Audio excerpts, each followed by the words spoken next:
45 news కి స్వాగతం. పనిచేసే నాయకుడిని చేజార్చుకుంటే ప్రజలకు కష్టాలు మిగులుతాయి అన్న మాటను ముమ్మాటికి నిజం చేస్తున్న మల్కాజ్గిరి ఎమ్మెల్యే మర్రి రాజశేఖర రెడ్డి గౌతమ్ నగర్ డివిజన్ కార్పొరేటర్ మేకల సునీత, రాము యాదవ్ అనే కాంగ్రెస్ పార్టీ నాయకులు అన్నారు.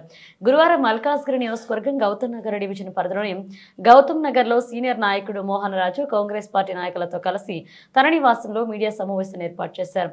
ఈ సందర్భంగా కాంగ్రెస్ పార్టీ సీనియర్ నాయకులు మోహన్ రాజు మాట్లాడుతూ తమ డైనమిక్ లీడర్ మాజీ ఎమ్మెల్యే మైనంపల్లి హనుమంతరావు లేని లోటు మల్కాజ్గిరి ప్రజలకు స్పష్టంగా అతి కొద్ది సమయంలోనే తెలియవచ్చింది అనడంలో ఎటువంటి సందేహం లేదు అన్నారు. గతంలో మైనంపల్లి హనుమంతరావు తన కృషితో మల్కాజ్గిరి నియోజకవర్గానికి 1700 కోట్ల రూపాయల అభివృద్ధి పనులకు మంచు చేయించి మల్కాజ్గిరిలో ఎన్నో ఏళ్లుగా ఉన్న మొండి సమస్యలు మౌలాలి, కమాన్, ఆనంద్ బాగ్, ఆర్ఎన్యుబి, ఉత్తమనగర్, ఆర్యుబితో పాటుగా మల్కాజ్గిరిలోని కొన్ని డివిజన్లలో వర్షాలకు నీరు చేరి అస్తవ్యస్తమవుతున్న తమ జీవితాలకు అండగా నిలిచి బాక్స్ డ్రైనేజీలను ఏర్పాటు చేయించి వారికి అండగా నిలిచారు. గౌతమ్ నగర్ డివిజన్లో రోడ్లను, బాక్స్ డ్రైనేజీలను, పనులను శాశ్వతంగా పరిష్కారం చేసి ఇందిరా నెహ్రూ నగర్ బస్తీలో గుట్ట మీద ఉన్న ప్రజలకు సైతం నీళ్లు అందివ్వాలంటూ బూస్టర్ పంపులు ఏర్పాటు చేసి నీటి సమస్యను కూడా తీర్చిన ఘనత తమ నాయకుడికి దక్కుతుందన్నారు.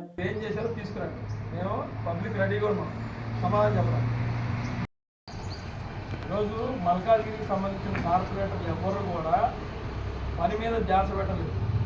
కేవలం ఎవరినో విమర్శిస్తూ వాళ్ళ యొక్క అభివృద్ధి కోసమే కష్టపడుతున్నారు తప్పించి డబ్బులు దోచుకుంటున్నారు, బిల్డర్లను హింసిస్తున్నారు, ఎమ్మెల్యే అండదండలు చూసుకుని చెలరైపోతున్నారు. ఇట్లాంటి పని చేయని చెత్త కార్పొరేటర్లు మాకొద్దు. డౌన్ డౌన్ కార్పొరేటర్లు, down down MLA, down down MLA, Mynampally Hanumantha Rao నాయకత్వం, మైనంపల్లి హనుమంతరావు గారి నాయకత్వం, మైనంపల్లి హనుమంతరావు గారి నాయకత్వం, మైనంపల్లి హనుమంతరావు గారి నాయకత్వం, మైనంపల్లి హనుమంతరావు గారి నాయకత్వం. మల్కాజ్గిరిలో మైనంపల్లి హనుమంతరావు గారు ఎమ్మెల్యేగా ఉన్నప్పుడు శాంతి భద్రతల సమస్య అనేది ఉండేది కాదు. ఎవరిని కూడా రోడ్ల మీద కొట్లాడనిచ్చేటోడు కాదు. ఆయన ఎవరన్నా పిచ్చి పిచ్చి పనులు చేస్తే ఇమీడియట్గా రియాక్ట్ అయ్యేది, పోలీస్ రియాక్ట్ అయ్యేది, పెట్రోలింగ్ వ్యాన్లు వచ్చి. ఈరోజు గంజాయి విచ్చలు వీడిగా ప్రతి కాలనీలో చిన్న చిన్న పిల్లలు, 9th క్లాస్ పిల్లలు కూడా ఇక్కడ గౌతమ్ నగర్ కానీ, అయ్యన్ నగర్ కానీ, మొత్తం మల్కాజ్గిరి మొత్తం అన్ని కాలనీలలోనూ గంజాయి అడ్డాయి అయిపోయింది. గవర్నమెంట్ ఆఫీసులలో కూడా రాత్రి పూట్ల గంజాయి తాగుతున్నారు పిల్లలు దూకేసి. ఇది చాలా అంటే చాలా విపరీతమైన ప్రాబ్లము. ఈ ప్రాబ్లంని మైనంపల్లి హనుమంతరావు గారు ఉంటే సాల్వ్ చేసేవాళ్ళు అని చెప్పి జనాలంతా అనుకుంటున్నారు. ఇప్పుడు మళ్ళీ క్లియర్గా ఇంకో విషయం చెప్తున్నాం ఏంటంటే, శాంతి భద్రతల సమస్యలు ఒక కొలిక్కి రావాలంటే మళ్ళీ మైనంపల్లి హనుమంతరావు గారు వస్తే కానీ మల్కాజ్గిరికి ఈ ప్రాబ్లం పోదు. నమస్కారం అండి, నేను మోహన్ రాజు, కాంగ్రెస్ సీనియర్ లీడర్ని, గౌతమ్ నగర్ వాస్తవండి. గౌతమ్ నగర్ కాలనీలో కానీ, గౌతమ్ నగర్ పార్కులో కానీ గత 15 రోజుల నుంచి ఏ విధమైనటువంటి చెత్త క్లియర్ చేయట్లేదు. గుట్టలుగా చెత్త అట్లా పేరుకుపోయింది. ఆ చెత్తని ఇంట్లో వాళ్ళు ఊడ్చి పక్కకు పెట్టడం, వాళ్ళు చెత్త తీసుకోకపోవడం మూలంగా దాన్ని అంటబెట్టడం, దానివల్ల పొల్యూషన్ రావడం, అలాగే దోమలు, విపరీతమైన దోమల మందు కొట్టేటువంటి దిక్కులేదు. ఇంతకుముందు మైనంపల్లి హనుమంతరావు గారు ఉన్నప్పుడు ప్రతి 2 రోజులకు ఒకసారి శానిటేషన్ మీద సమీక్ష జరిగేది. ఖచ్చితంగా 2 రోజులకు ఒకసారి పెద్ద వ్యాన్లు వచ్చి మొత్తం క్లియర్ చేసిన చెత్త అంతా తీసుకొని పోతున్నాయి. ఈరోజు కనీసం ఆ చెత్త గురించి కూడా పట్టించుకోలేనటువంటి చెత్త కార్పొరేటర్ ఉండడం వలన గౌతమ్ నగర్ ఈ పరిస్థితికి వచ్చింది. ఎమ్మెల్యే కూడా హనుమంతన్ నేషన్ రోడ్ల మీద తిరుగుతుండు, హనుమంతన్ నేషన్ అండర్ డ్రైనేజీల మీద తిరుగుతుంది, కానీ కొత్తగా ఒక ప్రాజెక్ట్ తీసుకొచ్చింది లేదు, మల్కాజ్గిరికి వాళ్ళు చేసింది లేదు. గౌతమ్ నగర్ పర్టికులర్గా గౌతమ్ నగర్ ఆర్యూబీని పెద్ద షో చేశాడు ఎమ్మెల్యే వచ్చి. నేను చేసేస్తా, ఇంక 2 రోజుల్లో పని అయిపోతుందని చెప్పి అందరికి పెద్ద హామీ ఇచ్చి అడవుడు చేసిపోయింది. జ్యోతినగర్ దగ్గర నుంచి స్టార్ట్ చేస్తే ఉత్తమ్ నగర్ వరకు మైనంపల్లి హనుమంతరావు వేసిన రోడ్లు, మైనంపల్లి హనుమంతరావు గారు వేసిన ఆర్యూబీలు తప్పించి ఇంకేం లేదు. మైనంపల్లి హనుమంతరావు గారు ఎమ్మెల్సీ అయిన తర్వాత ఆ ఆర్యూబీకి 12 కోట్ల రూపాయలు శాంక్షన్ చేయించారు. ఇక్కడ ఉన్న ఉత్తమ్ నగర్ ఆర్యూబీకి కూడా ఆయన శాంక్షన్ చేయించిన 12 కోట్లే ఈరోజు దానివల్ల ఆర్యూబీ పూర్తిగా కంప్లీట్ చేయగలిగారు. అప్పట్లో పీరియడ్లో స్టార్ట్ చేసి ఉండొచ్చు, కానీ 12 కోట్ల రూపాయలు ఎక్స్ట్రా శాంక్షన్ మైనంపల్లి హనుమంతరావు గారు వచ్చిన తర్వాత అయ్యింది. అవ్వడం వల్లనే ఆర్యూబీ కూడా కంప్లీట్ అయింది, ఉత్తమ్ నగర్ ఆర్యూబీ కూడా. దాదాపుగా ఉత్తమ్ నగర్ కాలనీలో ఒక 8 రోడ్లు వాన వస్తే పూర్తిగా మునిగిపోతున్నాయి. అట్లాంటి రోడ్లను కూడా ఆయన అండర్గ్రౌండ్ డ్రైనేజీలు, బాక్స్ డ్రైనేజీలు తయారు చేసి వేయించి ఈరోజు ఏ విధమైన ప్రాబ్లం లేకుండా చేసి పెట్టారు. ఆయన చేసిన కార్యక్రమాలు తప్పించి ఇప్పుడున్న ఈ కార్పొరేటర్ కానీ, ఈ ఎమ్మెల్యే అయితే మెమరాండం ఎమ్మెల్యే, ఏదన్నా మెమరాండం ఇచ్చి పక్క జరిగిపోవటం, మా దగ్గర ఏముందని మాట్లాడడం. చేతగాని ఎమ్మెల్యే, చేతగాని కార్పొరేటర్ మూలంగా గౌతమ్ నగర్లో దోమలు రాజ్యం వెళ్తున్నాయి, గౌతమ్ నగర్లో చెత్త రాజ్యం వెళ్తుంది. ఎక్కడ ఎవరు పట్టించుకునే నాదుడు లేడు. కనీసం దోమల మందు ఒక 2 రోజులకు ఒకసారి అన్నా సరే ప్రతి కాలనీలో తిరుగుతుండే మైనంపల్లి హనుమంతరావు గారు. ఇప్పుడు ఒక పూట కూడా అది వచ్చి ఎక్కడ చౌరస్తాలలో కూడా ఆగకుండా పైన బండి పెట్టుకొని వెళ్ళిపోతున్నారు. ఎవరిది ఎక్కడ కూడా దోమలకు సంబంధించిన మందు క్లియర్గా సప్లై అవ్వట్లేదు. దోమల మందు లేదు దాంట్లో. కిరసనాయిలు వేసి కిరసనాయిలు వాసన జనాలందరికీ వాసన చూపించిపోతున్నారు. ఏ పని చేయలేని చెత్త కార్పొరేటర్, చెత్త ఎమ్మెల్యే మూలంగా మేము చాలా అంటే చాలా ఇబ్బంది పడుతున్నాం. మమ్మల్ని కనీసం అడగడానికి ఎమ్మెల్యే దొరకడు, కార్పొరేటర్ కనపడ్డు. ఇప్పుడు కార్పొరేటర్ కొత్తగా అదొక విచిత్రమైన ప్రయత్నం ఏం చేస్తున్నాడంటే, మేమే పనులు చేసాం, నువ్వు చేసింటే మరి ఈ సంవత్సరంన్నర నుంచి కొత్త ప్రాజెక్ట్ ఏం చేయవు. రోడ్లు సాయిబాబు గుడి వెనకాల రోడ్డు తవ్వి వదిలేశారు. ఇప్పటివరకు దిక్కు దివడం లేదు. కనీసం దాన్ని ఆ రోడ్డు వేయించే పరిస్థితి లేదు.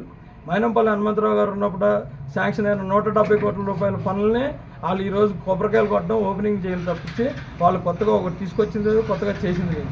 అలాగే ఇందిరా నెహ్రూ నగర్లో మా సభ్యులు ఉన్నారు ఇక్కడ, వాళ్ళు కూడా ఇందిరా నెహ్రూ నగర్ నుంచి చెప్తారు. వాళ్ళు అక్కడ పెద్ద రోడ్డు రావడం కానీ, 40 సంవత్సరాల నుంచి రాని నీళ్లు రావడం కానీ, ఇవన్నీ కూడా కేవలం మైనంపల్లి హనుమంతరావు గారు సొంతగా కష్టపడి తీసుకొచ్చి ఇవ్వడం వలన ఈరోజు కాలనీలన్నీ ఒక విధంగా ప్రశాంతంగా ఉన్నాయి.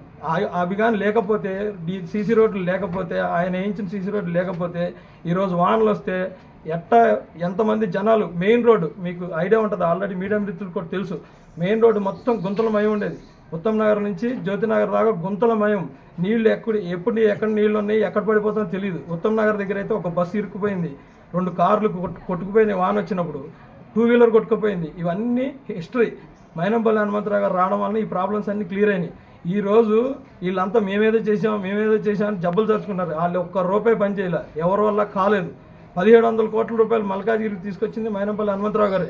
ఆ తర్వాత వీళ్ళు 1 రూపాయి తీసుకొచ్చింది లేదు. ఈ కార్పొరేటర్లు ఇవాళ ప్రతి కాలనీలోకి పోయి మేము మళ్ళీ వస్తాం, మేము మళ్ళీ చేస్తాం, వాళ్ళ వల్ల కాదు, దొంగలు, వాళ్ళని రానియొద్దు, ఏ కాలనీలో కూడా వాళ్ళు ఎంటర్టైన్ చేయొద్దు. నేను క్లియర్గా చెప్తున్నా, కార్పొరేటర్లకి సవాల్ చేస్తున్నా, మీ కెపాసిటీ తోటి మీరు ఎంత పట్టుకొచ్చారు ఈ సంవత్సరంలో మీరు చెప్పండి. మేము రెడీగా ఉన్నాం డిస్కషన్కి, ఓపెన్ డిస్కషన్ రెడీగా ఉన్నాం. నీ కెపాసిటీ ఏంటో చూపించు. నువ్వు కార్పొరేటర్గా నువ్వు ఈ సంవత్సరంలో ఏం చేసావు, మీ ఎమ్మెల్యే ఏం చేశాడు, మెమరాండం ఇచ్చి కూర్చోవడం తప్పించి మీరు ఏం చేయలే. మీ వల్ల కాదు, మీకు చేత కాకుండా మీరు రోడ్ల మీద తిరిగారానికి ఏదైనా కొత్త ప్రాజెక్టు తీసుకురాకుండా మిమ్మల్ని తిరగనీయం, మేము ముట్టడి చేస్తాం, దాడి చేస్తాం అవసరం అయితే. మైనంపల్లి హనుమంతరావు గారు ఈ సంవత్సరంన్నర పాటు మమ్మల్ని ఎవరిని మాట్లాడనీలే, వాళ్ళు ఏదో చేస్తారని. మేము క్లియర్గా చెప్తున్నాం, మీరు ఏమీ చేయలేరు, మీ వల్ల కాదు. మీరు మైనంపల్లి హనుమంతరావు గారి పేరు మీద గెలిచారు, మీ వల్ల కాదు. మళ్ళీ మీరు ఇప్పుడు బీఆర్ఎస్ టికెట్ మీద నిలబడతారని గ్యారంటీ లేదు. బీఆర్ఎస్ బీజేపీలో కలిపే పరిస్థితి వచ్చింది. ఇవాళ ప్రతి దగ్గర ఎమ్మెల్సీ ఎలక్షన్లో కూడా ఆఖరికి బీఆర్ఎస్ నిలబడే కెపాసిటీ లేదు, క్యాండిడేట్ని పెట్టలేదు. మీరు ఏం చేతగాని వాళ్ళు మైనంపల్లి హనుమంతరావు గారి గురించి మాట్లాడే కెపాసిటీ మీకు లేదు. మీకు సవాల్ చేస్తున్నా కొడకలారా మీతో. అయితే కనుక ఈ సంవత్సరంలో మీరు ఏం తీసుకొచ్చి ప్రెస్ మీట్ పెట్టి మాట్లాడండి. మీకు చేత కాదు రే, మీకు చెప్తున్నా, మీరు మళ్ళా కానీ గౌతమ్ నగర్ ఏరియాలో కానీ ఈ ఏరియాలో మీరు ఎక్కడన్నా తిరిగితే మిమ్మల్ని తిరగనేమో, ముట్టడి చేస్తాం, దాడి చేస్తాం, ఫిజికల్గా కూడా దాడి చేస్తాం. అంత కోపం ఉంది జనాలలో. మీరు కావాలంటే మీడియా మిత్రులు చెప్తున్నా, మీరు ఇప్పుడు వస్తే చూపిస్తా ఎక్కడెక్కడ చెత్త పేరుకుపోయింది. పార్క్ పరిస్థితి ఇప్పుడు మీరు వస్తే మీరు డైరెక్ట్గా లైవ్ తీసుకోవచ్చు. పార్క్లో కట్ చేసి చెత్త మొత్తం అక్కడే పడేశారు. పార్క్లో వాకింగ్ చేయడానికి లేదు, పొద్దున పూట వాకింగ్ చేయడానికి కనీసం 100-120 మంది వచ్చేవాళ్ళు. ఇప్పుడు 5-6 కూడా రావట్లేదు, దోమలు కొడుతున్నాయి, చెత్త అంతా అట్నే ఉంది. అక్కడ పార్కులో పిల్లలు ఆడుకునే వస్తువులన్నీ జారిపోయి కింద పడి ఉన్నాయి. ఫోటోలన్నీ తీసే ఈరోజు నేను ఫ్రెష్గా ఈరోజు ఎందుకు మాట్లాడుతున్నామంటే 15 రోజుల నుంచి ఒక్కడు కూడా పట్టించుకోవట్లే. దోమలు స్వైర విహారం చేస్తున్నాయి, చెత్త మొత్తం అట్టనే ఉంది. ఆ చెత్తను అంటించడం వలన మళ్ళీ పొల్యూషన్ వస్తుంది. దయచేసి నేను కాలనీలో వాళ్ళందరికీ చెప్తున్నా, ఎవరు ఈ దొంగ కార్పొరేటర్ని, దొంగ ఎమ్మెల్యేని రానియవాకండి. వీళ్ళు మళ్ళీ వచ్చి మేమేదో పీకుతాం, మేమేదో చేస్తామని చెప్తున్నారు. నమ్మొద్దు, వీళ్ళంతా దొంగలు. ఈ దొంగలను తరిని కొట్టాలి. మళ్ళీ ఇంకోసారి మీరు కానీ మైనంపల్లి హనుమంతరావు గారి గురించి ఏమైనా మాట్లాడాలని ప్రయత్నం చేస్తూ ఫిజికల్గా దాడి చేస్తారు. గుర్తుపెట్టుకోండి, మీరు రూపాయికి కూడా పనికిరాని వాళ్ళని తీసుకొచ్చి హనుమంత్ అన్న కార్పొరేటర్లు చేశాడు. హనుమంత్ అన్న మూలంగా మేము అందరం పనిచేసి గెలిపించాం, భుజాల మీద మోసి గెలిపించి మీరు హనుమంత్ అన్న ఇచ్చిన అండదండలతోటి అందరిని దోచుకు తిని మొత్తం డబ్బులు సంపాదించుకొని ఈరోజు హనుమంత్ అన్న గారి గురించి మాట్లాడుతున్నారు. మీరు అరే మీకు చెప్తున్నారా, మీకు ఇన్ని సంవత్సరంన్నర పాటు మీకు టైం ఇచ్చాం, మీ వల్ల ఏమీ కాదు. మళ్ళీ కూడా చెప్తున్నా, ఇంకోసారి మీరు ఎక్కడన్నా కాలనీలలో మీటింగ్లు పెడితే ఖచ్చితంగా ఫిజికల్ దాడి చేసి మిమ్మల్ని ఎంబడిపడి తరిపిస్తాం. నా పేరు లక్ష్మణు, కాంగ్రెస్ పార్టీ. ఏంటంటే అన్న, ఇప్పుడు దోమలు అయితే విపరీతంగా ఉన్నాయి. అయ్యన్ నగర్లో చెప్పలేనన్ని దోమలు ఉన్నాయి. శానిటేషన్ వాళ్ళు కనీసము వారానికి ఒకసారి కూడా పొగ అనేది కొడతలేరు. కాబట్టి గతంలో మేము సాక్షి వాళ్ళు ఒక ప్రోగ్రాం పెట్టినప్పుడు మేము డైరెక్ట్ కమిషనర్తో మాట్లాడితే 2 రోజులు మాత్రం బాగా చూపించారు దోమలు లేకుండా. ఇంకా మళ్ళీ ఇప్పటి వరకు అయితే దోమలది అసలు 1 నెల అవుతుంది కొట్టక, దానివల్ల చాలా రోగాల పాలవుతున్నారు. అదేవిధంగా చూసినట్టయితే మంచినీళ్ళు కూడా ఈరోజు అన్న మైనపల్లి అన్న ఉన్నప్పుడు మంచినీళ్ళు మంచిగా ఇప్పిండ్రు, ఆయన పోయినాక ఏంటంటే తర్వాత కాంగ్రెస్ పార్టీ వచ్చింది నీళ్ళు ఇస్తలేరు అనే విధంగా ధోరణి తీసుకొస్తారు. ఎందుకంటే ఇది మంచి ధోరణి కాదు. కాబట్టి గతంలో ఎట్లా వచ్చినా ఇప్పుడు కూడా అట్లా రావాలని చెప్పి ద్వారా మేము కోరుకుంటున్నాం. ఇలాంటి రాజకీయాలు చేయడము, చెత్త రాజకీయాలు చేయడం బాగుండదు. ఎందుకంటే పబ్లిక్ అందరం సేవ చేయడానికి వచ్చినాం కాబట్టి గతంలో ఎందుకు వచ్చిన నీళ్ళు ఇప్పుడు ఎందుకు వస్తలేవా అని అట్లా చూపించడం కూడా కరెక్ట్ కాదన్న. ఏదన్నా ఉంటే ముఖాముఖిగా మాట్లాడుకోవాలి, కానీ అనవసరమైన రాజకీయాలు చేసి ఒక మీద బురద చల్లడం అనేది ఇది మంచి పద్ధతి కాదు. అయ్యన్నగర్లో మన మైనపల్లి అని ఉన్నప్పుడు ఒక 10 లక్షలు పెట్టి బూస్టర్లు వేపించి నీళ్ళు మీ దాకా 150 అడుగుల ఎత్తు వరకు ఇచ్చిండు. మరి ఇప్పుడు ఎందుకు ఇవ్వలేకపోతున్నారని మేము మీడియా ద్వారా ప్రశ్నిస్తున్నాం. ఎందుకంటే అప్పుడున్న వాటర్ ఇప్పుడున్న వాటర్ ఒకటే కాబట్టి దీనివల్ల ఇబ్బంది కలగకుండా, ఎవరికి ఇబ్బంది పెట్టకుండా చూడాలని చెప్పి ప్రజాప్రతినిధులను మరీ కోరుకుంటాం. ఎందుకంటే ఏలేటోళ్ళు మీరే ఉన్నారు కాబట్టి మేము ఇప్పుడు మా ఎమ్మెల్యే లేడు కాబట్టి మేము అడగట్టట్టు లేదు. కాబట్టి మీరే ఎమ్మెల్యే ఉన్నారు, మీరే కార్పొరేటర్ ఉన్నారు కాబట్టి ఇది మీరు ఆలోచించి, మరి గతంలో మా ఎమ్మెల్యే ఉన్నప్పుడు వచ్చినాయి, మరి గతంలో మేము కూడా అప్పుడు పనిచేసాం. ఇప్పుడు ఎందుకంటే మేము చెప్పుకోవడం మాకు సిగ్గుసేట అనిపిస్తుంది. కాబట్టి మీరు బురద జల్లే కార్యక్రమం చేయకుండా యథావిధిగా చేయాలని చెప్పి మేము కోరుకుంటున్నామని.